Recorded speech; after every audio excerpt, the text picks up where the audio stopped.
سفر می کردی و کار تو را دشوار می کردم. سفر می کردی و کار تو را دشوار می کردم که چون ابر بهاری گریه بسیار می کردم.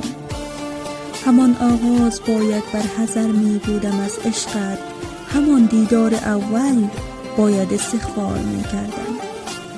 ملاقات نخستین کاش بار آخرینم بود، تو را دیگر میان خوابها دیدار می کردم.